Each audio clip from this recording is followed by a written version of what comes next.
Hello and welcome to Confessions of a Refashionista.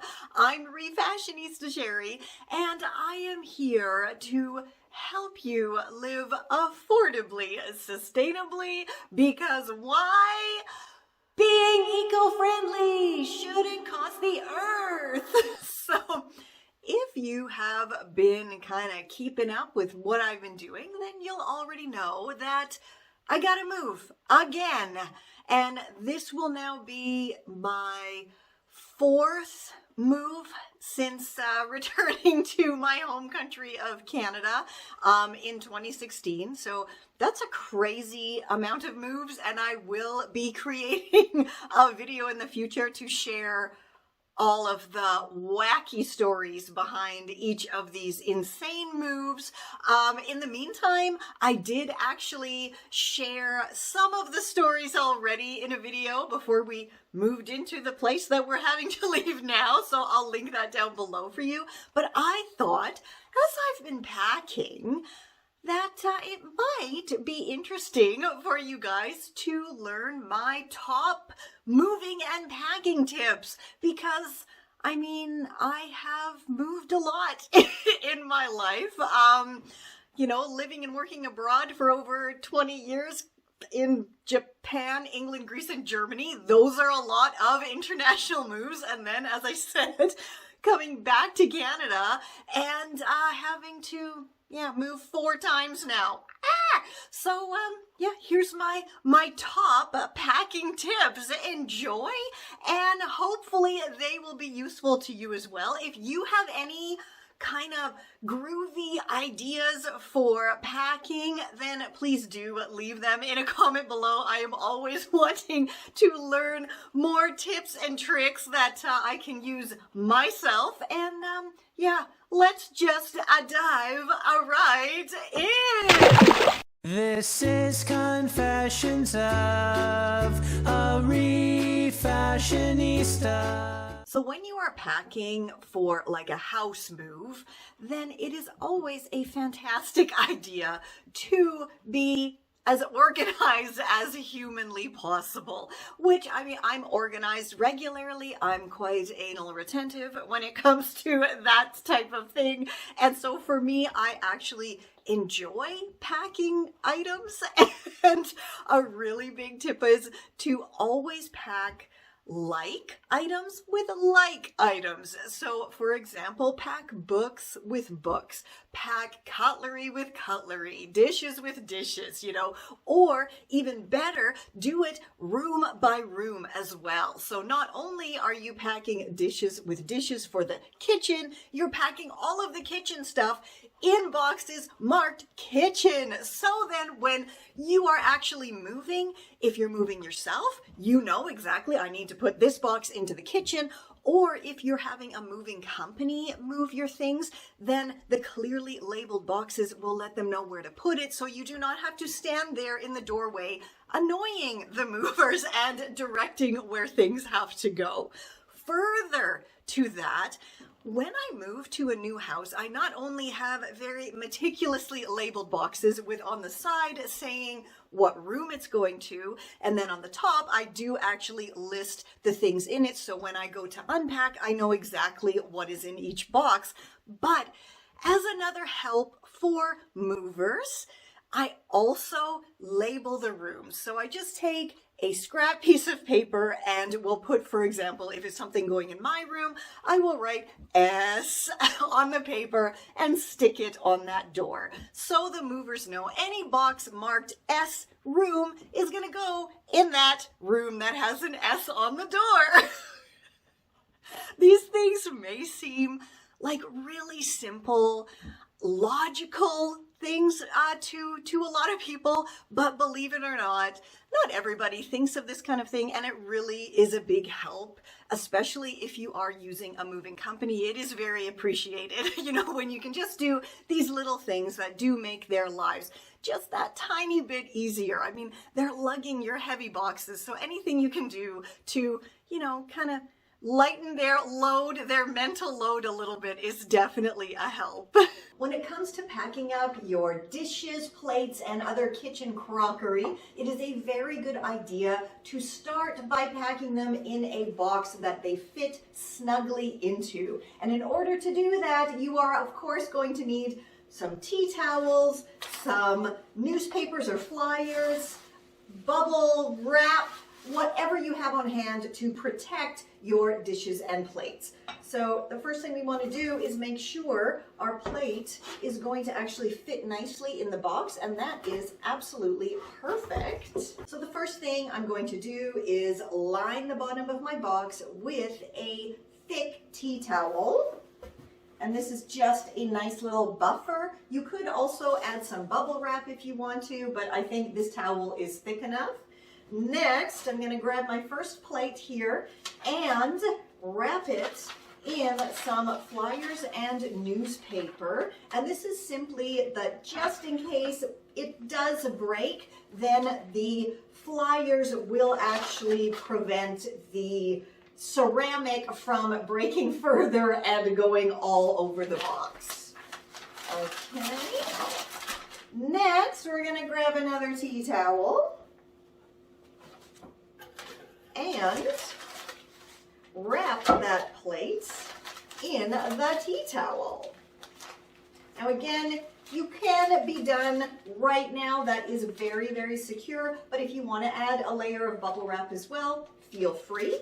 Now, here comes the interesting part. In order to really keep your plates and dishes secure, you want to pack them standing up in the box. So basically, you're just going to put your box down here, and then you can stack everything, and then you flip it up, because plates and dishes break a lot easier when they are all stacked like this on top of each other and go over a bump, as opposed to this way. Somehow that wonderful little sciencey tension does not allow them to break so easily when they're standing up. So of course, not everything needs to be packed within its own set. In this box, I have packed my dinner plates as well as some cups.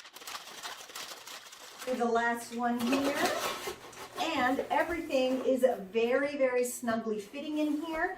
But I'm still not done, because now I'm going to take some of those bits of bubble wrap that I have been kind of hoarding for when I wrap packages, or here when I have to move. And I'm going to put that down the sides and over the top, like so. And this is very, very firmly packed in here. And now I can simply close up the box, and it is ready to go. Now, a moving lesson I have learned over the years and over these many moves in my life is, whenever possible, to always keep the original boxes for things like small appliances or electronics. Always, if you can, if you have the space, store those boxes. They can be, flattened, broken down. Just remove the seals and the tape, flatten them out, make them nice and flat, store them in a closet or garage if you have one, because when it does come time to move, not only is it a big help to already have the perfect size box with all of the extra styrofoam and padding in it for that electronics item or that small appliance, it also just makes it easier and very, very protective to, for example, put your blender in the blender box and then put that box into the big kitchen box with other small appliances. It just makes everything so much smoother and so much easier when you are packing and also when you are unpacking. And speaking of kind of filler, buffers, all of that kind of stuff, you do not have to spend any money at all on big rolls of bubble wrap or special moving blankets. Use what you already have. I mean, for myself, Because we've moved so many times, I actually hold on to anything that the movers have actually left with us. For example, if something is wrapped up in bubble wrap, I carefully unwrap it and I keep that bubble wrap. And I not only use it for my next move, which hopefully this time is not going to be for a very long time, but I also can use that for packaging up packages and all of that other kind of stuff. So don't just think, oh, I'm going to just chuck this out or put it in the recycling bin. If you can, again, if you have the storage, I understand some people don't have the storage to hold on to this kind of stuff, but if you can, definitely keep any kind of those kind of packing materials for future moves or for even just packing packages in the future. If you don't have any of that kind of stuff, you can use your towels, your bed sheets, even your clothing. Anything that you have that is soft can absolutely be used as packaging and as a buffer for those more delicate items that you need to pack. If you have some kind of old blankets or old bed sheets, or if you are a fellow refashionista and you have some big pieces of fabric or tablecloths or what have you in your stash waiting to be cut up, then by all means use those items to kind of drape over your furniture to protect it. You can even wrap an old bed sheet around a chair, around your mattress to protect it, and also ottomans. If you have ottomans, little footstools, and they cannot actually be packed in a box because they are too big, some of them, then by all means wrap it in an old blanket or a bed sheet, and that will just, give you that little bit of extra security when it is being moved from one place to another. Packing up your clothes is tedious and time consuming, and let's face it, if you don't have a lot of suitcases, it can really be difficult to get everything packed up and boxed up nicely. But I have a quick and easy trick to make packing your clothes super, super simple, and all you need is masking tape and some big bags. So the first thing you want to do is make sure that the clothes you are packing together are kind of the same length. So here I have some shirts that are all relatively the same length. And then all I'm going to do is kind of pinch those hangers together. I have 1, 2, 3, 4, 5 shirts here. If you can fit more, by all means do that, but I found that 5 is usually a good number to start with. Grab your masking tape. Pull off a generous length of masking tape and hold those hangers together and secure them with your masking tape. Now, the reason I like using masking tape or painter's tape to do this is because it peels off very easily and there's no residue left on the hangers. Right, next, we're going to grab our bag and open it up. This is just a recycling bag. And then we're going to put our shirts in the bag. This is a job that definitely goes faster if you have 2 people, one to hold the bag and one to put the stuff in the bag, but it's pretty quick with just one person too. And then I just loosely tie the top of the bag, so then once I moved and unpacked, I can reuse it for my recycling or whatever else. That's it. There's one. Done. Next, we have some long items here, jumpsuits and dresses, and it's basically the exact same system here. I have my 1, 2, 3, 4, 5 items. I'm going to tape those hangers together tightly and securely, like so. Now, this is where having the second person really is helpful. So, open up our bag. If you do not have a second person, just try to kind of fold your garments in half yourself and get them in the bag. Okay, got it. These kind of bags with the ties are actually really excellent because you can take the ties tighten them, then wrap them around the hangers and tie them in a bow. And by tying it in a bow, it makes it secure, but still easily loosened so you can reuse the bag once you are done moving. Now, all you have to do is move them like this. They do not have to have anything else around them.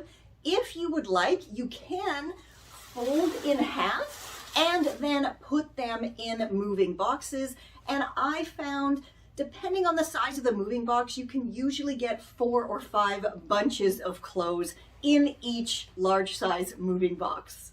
When you are moving an item that actually has smaller items that go along with it, like accessories or etc., then always make sure you are packing those items together. There is nothing worse than going to put up a set of curtains, for example, and you cannot find the hardware that goes with the curtain rod. So using that as an example, here are a couple of small little bistro curtains. Now, because these actually,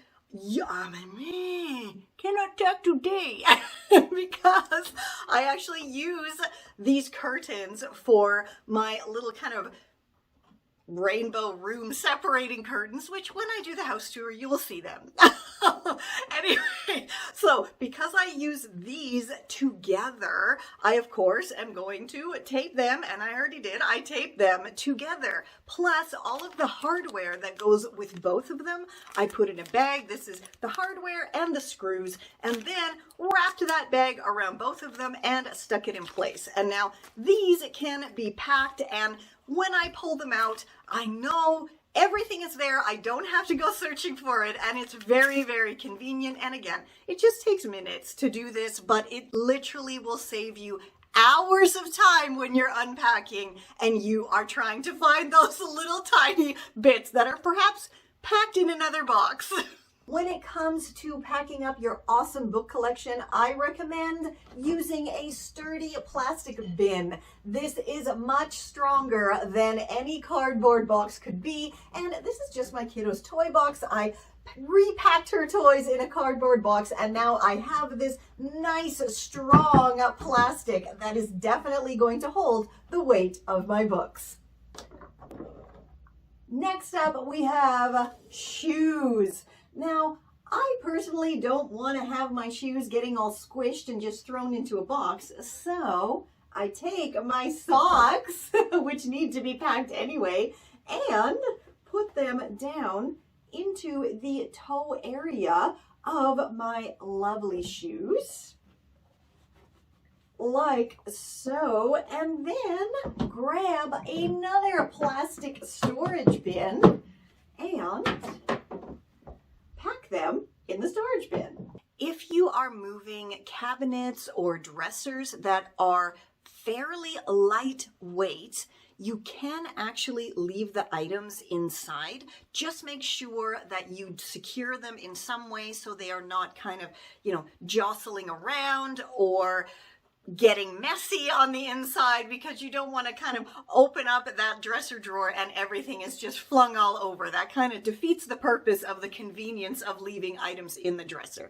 Of course, if you have very heavy vintage furniture, this is a total no-go, because adding weight to something that's already heavy is not pleasant for you to carry or your movers to carry.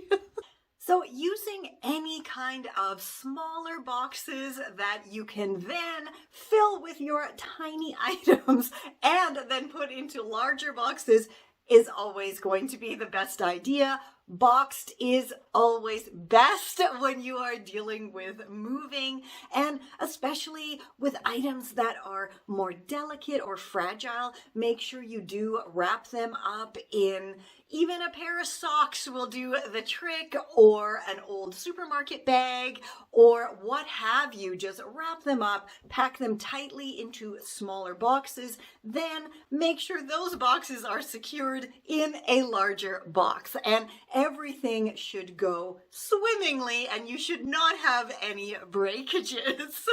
Now, as always, for more tips, tricks, and rockin' Refashionista tutorials, head on over to my refashionistasherry.com. Now, because I am moving, and yeah, it's just like in a couple of weeks I shall be in my new place, so I do need to take a short break from creating, but I shall be back very, very soon. And in the meantime, I mean, I have literally hundreds of free tutorials over on my site and hundreds of free tutorials right here on my channel. So you can be very busy upcycling and refashioning your wardrobe, your home, what have you. Plus, you can also check out my e-courses, grab some of my e-books. So until next time, which I shall be coming to you from my